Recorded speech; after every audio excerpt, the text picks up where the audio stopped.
Ici José Lagagnère sur l'île d'Orléans où la tempête d'hier a entraîné la fermeture durant plusieurs heures du seul pont de l'île. Une situation qui n'a pas fait le bonheur de plusieurs résidents de l'île, dont certains ont dû patienter pendant plusieurs heures dans leur voiture.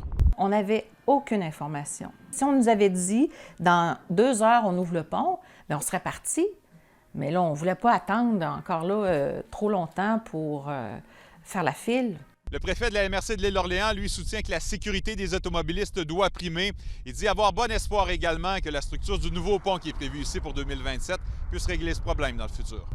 Ici Maggie Bélanger en direct de Saint-Donat. Les amateurs de glisse sont unanimes. Il s'agit d'une journée de rêve. Ils sont nombreux à vouloir profiter de la trentaine de centimètres de neige reçue depuis hier. On se croirait davantage samedi que vendredi. Le stationnement déborde ici au parc du Mont-Commis. Au parc du Mont-Saint-Mathieu, on nous a dit que de nombreux experts faisaient la file 30 minutes avant même l'ouverture des télésièges afin d'être les premiers à défricher ces pentes remplies de neige poudreuse. Et aujourd'hui, les sous-bois, c'est extraordinaire. On s'amuse comme des enfants.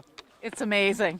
Yeah, it's really good. We don't get this kind of nice, soft, fluffy powder in Nova Scotia. C'est beau, c'est facile à skier. C'est quand même amusant. On les laisse aller, puis après ça, nous, on attrape les bords de piste, puis bien du plaisir.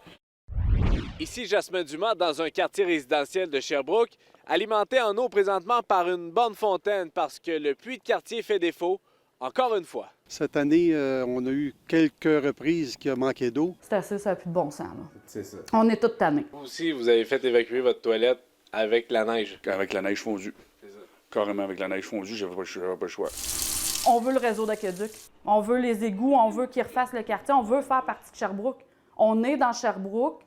Ici Molly Bélan, dernière journée pour les athlètes de kite pour se pratiquer. Demain, la compétition commence sur le lac Saint-Pierre.